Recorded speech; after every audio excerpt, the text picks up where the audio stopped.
Well, evening, folks. This is old Buster coming to you again with another story. I got to do a little talking here with you at first. I guess you can tell. Maybe it looked like somebody got in a tussle with me with these old eyes, but they're looking pretty good now from what they were. Had a little surgery on them. Old Doc Andrew Harrison and Doc Roy Bryan got a hold of me a little bit. Didn't hurt a bit. Take a little time to recuperate. All them good folks over there did me a good turn. They took care of me. Didn't have any pain with it or nothing.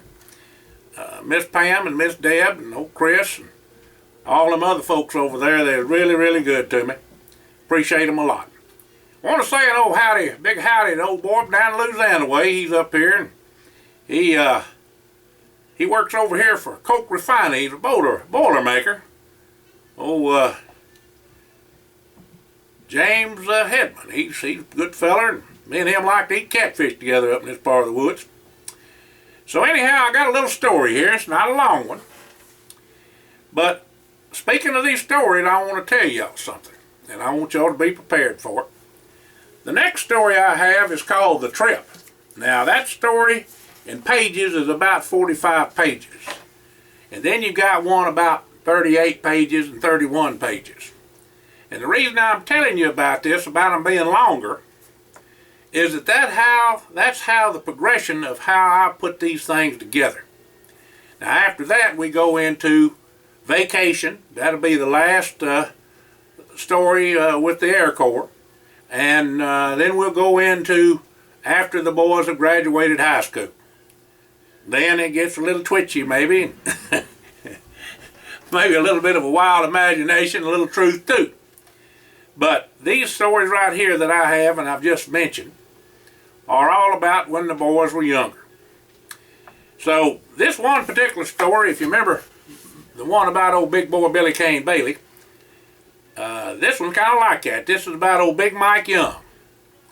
Now Big Mike's quite the feller now. He ain't the biggest man in the world, probably not the stoutest, but he sure is the smartest. But he's about 6'2" and about 225 and stout as a mule.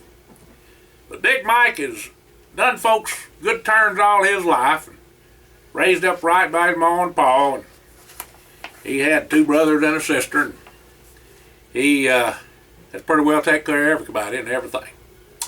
So I wanted to write this story about old Big Mike Young, because a lot of these things in these stories are all maybe not 100% true, but based on truth. And some of them are all true. They're kind of like when we was talking about the feller got in the catfish and all that. So anyway, we'll and he bit him up and whatnot, and the hornet in people's ear and whatnot. All that stuff's true. So I just want you to know that just telling this story about an old boy, and he's not one of the 4 boys, but he's the guy that makes the 5th wheel, and he's a good feller too. All the boys dearly love him. Big Mike Young. Now, all the boys was huddled up over the leak soda fountain after the picture show at the new theater when Big Mike Young walked in. He told them all he appreciated them coming to meet him there at the drugstore. Well, the reason he wanted to see him was because of a trip back to his and folks' place in Estatote, there in North Carolina. You see, Big Mike's people been there from the 1700s, and they was having a doings there near there at Spruce Pine. Now, you know, Buster's people have been there since the 1600s there in Kentucky and up in that way. And Big Mike's people have been there a long time too. Same place, same patch of ground, church house, homestead, farm and all. Well, Big Mike wanted all the boys to go with him up there to see his place, because the boys ain't been up there, you know, where he growed up and where his people had settled. Well, anyhow, there was going to be a turkey shoot and all manner of contests there at Spruce Pine, and he knowed him and the boys could put up a right smart of a showing and just might win a few of them contests. Plus, it'd just be pretty fun. Now, Big Mike's about as close as a body could get to be with the boys, you know, and seeing as how they had done been in many adventure, it was fitting for all of them to be in this one too.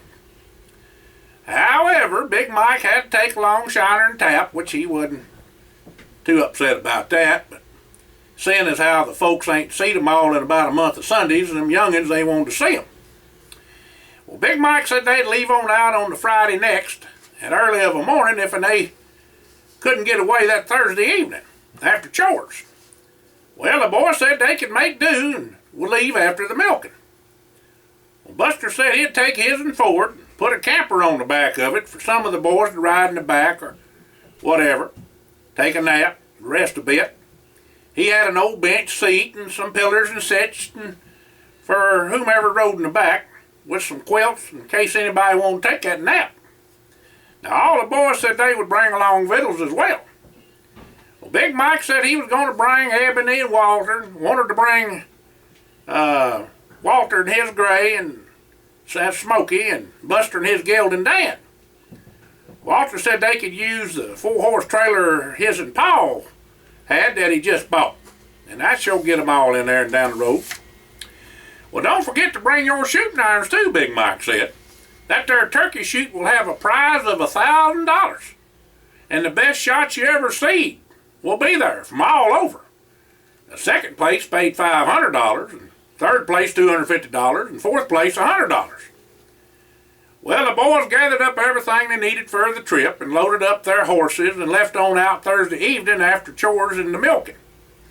Well, Shiner and Tap got tuckered out and went to sleep in the back of Buster's Ford, and the boys drove on towards Birmingham and stopped to let the horses graze and rest up outside of there, the picnic area, where they could picket the horses. Now, the boys swapped off the driving where the others could nap a bit, and that way they could make better time. Well, Hired stopped again outside Atlanta to rest the horses and water and grain them again, and for the lot of them to eat a bite. Now, Jesse got a fire or two a-going and cooked up some egg and fried bologna sandwiches and made a few peanut butter, banana, and honey ones for the road, too. Well, Buster and Jesse brung along a cooler with some RCs, sarsaparilla, moon pies, and homemade fudge. The boys got into Estito Friday afternoon at Big Mike's grandpa's place. There was a big feed that evening, a lot of hugging and a kissing from the women folk, especially for Shiner and Tap.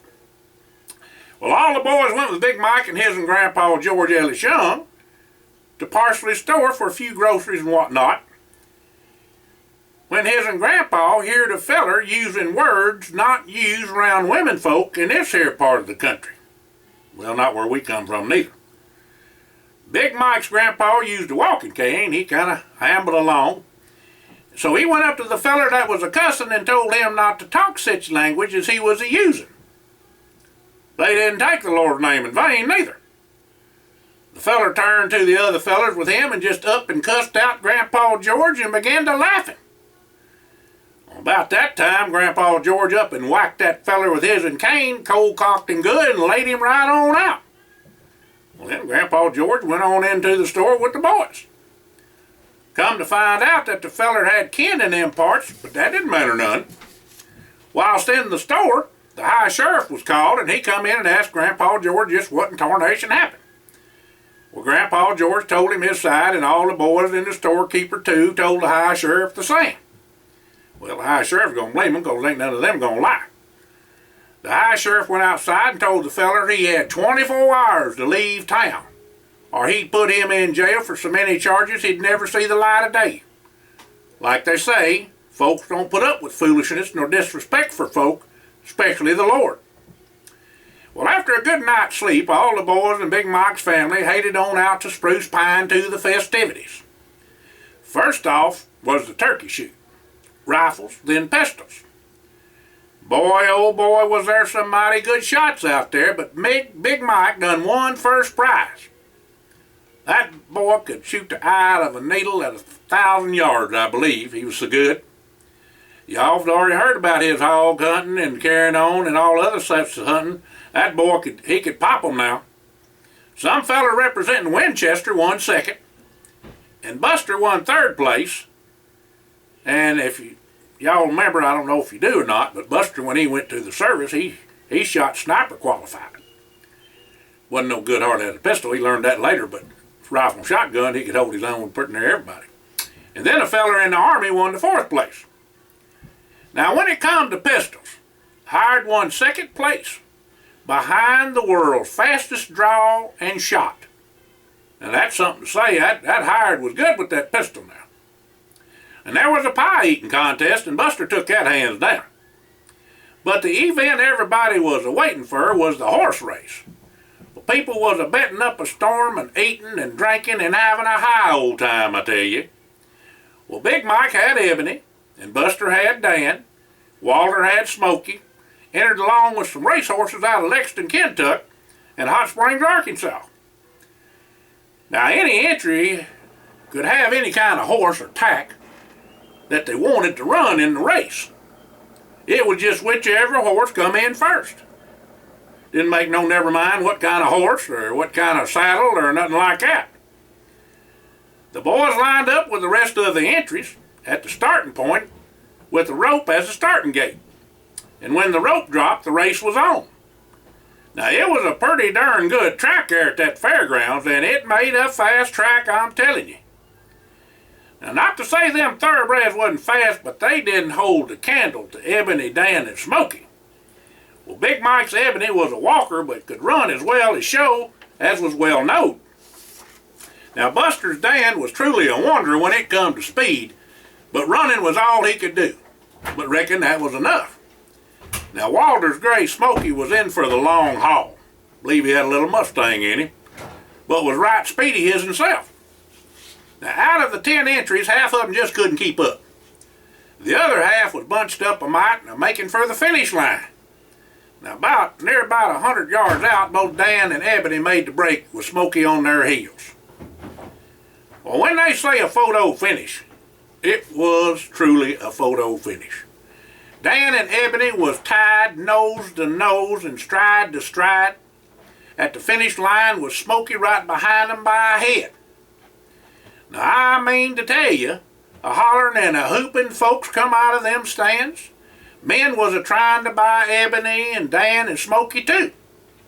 Well, Dan was a gelding, and Buster got an offer he couldn't refuse and sold him on the spot. Well, both Big Mike and Walter said no sale, and I don't blame them a bit. And Buster and Big Mike split the winnings of $5,000 apiece. Buster sold Dan for $25,000. You see, Dan being a gelding, he couldn't sire no foal. Now, both stallions were Ebony and Smokey, but they, like I say, wasn't going to sell them. Now, Walter got $1,500 for third place. Well, the boys had a high old time, I tell you, with the racing and eating and rides and all the sights. Well, Big Mike said he ain't never seen a horse that could stay with Ebony. But Dan is surely some kind of fast. That he is, said Buster. But he ain't the horse that Ebony is. That's why I sold it. We all know that Ebony can do almost anything, especially showing. And you've been training him from a colt and winning best of show. He's a rare horse. And I wouldn't sell him neither, said Buster. Well, both Buster and Big Mike turned to Walter and said that Smokey of yours could have taken all the horses, and ours included, if he had another 100 yards. He sure has staying power, said Big Mike. His heart is big as all outdoors, and you got him trained up for about anything. He could rope or, I don't know what all, he could heading cows or whatever he needed to do. That was strictly a cow pony, but he could run. Like I say, I believe that's that Mustang, but he had staying power now. The three of them put their arms around each other just a grinning. It sure was good to put them three horses through their paces, I tell you, said Walter. We really needed to see what they could do put up against each other. Now we know. The boys stayed for the rest of the week and went to a scout in the land of Big Mike's folks there, where they settled. Looked over the graveyard where all his people's buried up. Well, Big Mike showed the Feldspar mine that his and Pa and Grandpa mined by hand and him a-helping when he was just attacking. If you remember, that's where that dang Goober Uber fell off that side of that mountain on that wood wheel bicycle of his. And they found him, took him in there to Dr. Harris, if y'all remember that story. Because that Goober was a mess now. Anyhow, Shiner and Tap was with the boys and was wandering around out by the spring house where Big Mike's pa had built it when he was a youngin'. Still there, still kept stuff just fresh and cold. That spring coming through it, mountain stream. About that time, they heard the boys a-hollering. Well, Big Mike had his favored left-handed rifle, he handmade that with old Fred Shaw to a 6-point fine riveting. Now Fred Shaw, he's one of the top 3 gunsmiths in the world. Back in, it'd take forever to even get him to build you one if he decided to do it. Well, he learned up Big Mike when he was a tyke. Big Mike still does all that. You got the most beautiful weapons you ever seen in your life. Pistols, rifles, whatever, shotguns. The boy can do it. Anyway, he had that with him and run over to where the boys was at. And before you could shake a stick, Big Mike up and shot a rattler that was about to bite old Tap. Of course, he's the youngest of the bunch, you know. Now, that ain't all the story. Don't you wish it was?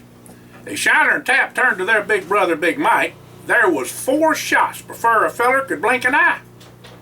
A black bear was hell-bent for leather a coming on Shiner. Well, Big Mike got him with 2 in his heart, 1 in his eye, and 1 in his throat. Dropped him dead on the doornail. Quite exciting, I'd say. Well, after skinning that old bear and the snake, the boys sat on down for a little snort of old McBrayer. Now, Big Mike's folks didn't imbibe none, so to speak, so the boys got off to their selves. It was quite a week, I tell you, and they had to rehash everything. The snakeskin made a fine hat band, and the bearskin rug was put in front of the fireplace at his grandpa's. Now, Wade was Big Mike's cousin. Now, if you remember old Wade, now, he was a tussler. That boy whooped the whole football team down there. He walked in that evening and said to Big Mike, long time no see, stranger. Well, both them boys shook hands, was a grinning like a possum eating green persimmons. Well, Big Mike and all the boys all said their goodbyes, with Big Mike's grandpa and grandma hugging and kissing the youngins. The boys got to see a picture of Big Mike when he was just a little tyke with them dimples, blue eyes, and curly blonde hair. Well, Grandpa George said Big Mike was always into something, but nothing he couldn't get out of. Said he was the smartest one in the whole dang family and his favorite. Told all the boys to come back any time and shook hands with his grandson. They had a kind of an eye-to-eye meeting there, and it was a good thing. That was all before they left on out. Well, Big Mike and the boys went back by the northern route through Asheville, Nashville, and Memphis, and showed Shiner and Tap the sights. They was all goggle-eyed, I tell you. The boys all had stories to tell when they got home, and Buster put up his winnings for safekeeping. Jesse has an ID, and him and Mike come up with seeing how we all wanted our folks took care of, and the seed money was there now with our winnings. Now, this ID was some kind of chemical to spray on your windshield to get rid of ice. Never heard of anything like that, they say, except in hot water, you know. Well, Shiner and Tap had all manner of tales to tell at the schoolhouse, but their trip with the older brother of theirs and the boys would be the talk of the school from now on. They was in some high cotton for sure. Now, after the boys got on home, their folks had a picnic down on the lake, and all their folks was invited. First off, the good Lord was thanks for all their blessings, and then the eating was commenced. Well, Jesse and his fiddle playing and some other folks dropped on by, and the dance got into full swing. Everybody was having a high old time, I tell you. Well, Buster rounded up the boys and Big Mike and said how proud they was all friends and how much it meant to him that Big Mike invited them all on the trip. The other boys seconded that, that's for sure. But there was one thing Buster wanted to know. Just how did he know that bear was coming? Well, Big Mike said he could smell the bait pile, and he seed the bear's eyes when he started his run. Walter up and said that shot had to be 500 yards if it was an inch, and he kept coming. Dangest thing I ever saw. 4 shots, and then he dropped at nearly your feet. Big Mike just grinned. Well, later on that evening, all the boys and Big Mike met up at Buster's house for some palavering on business. We are blessed for sure. Just can't wait for the next adventure, said Big Mike. Y'all get me into something all the time. For long, folks get to thinking I'm running with y'all 4 boys. Well, ain't you, said Buster. And they all went to laughing, you know. Well, see you at the dance Saturday night, Big Mike. I know one of them Carter gals has her eye on you, and I'm a-telling her you was waiting for her. Well, you know Big Mike, he don't say much. He's kind of shy. And then Buster took to running because he knew he was going to get after him. Well, Buster took to yelling for the boys that Grandma was calling for supper. Last in there was shucking corn. Jesse was the first into the table. Y'all have a good evening, and a blessed one at that. Thank you for dropping in and listening to old Buster tell another story.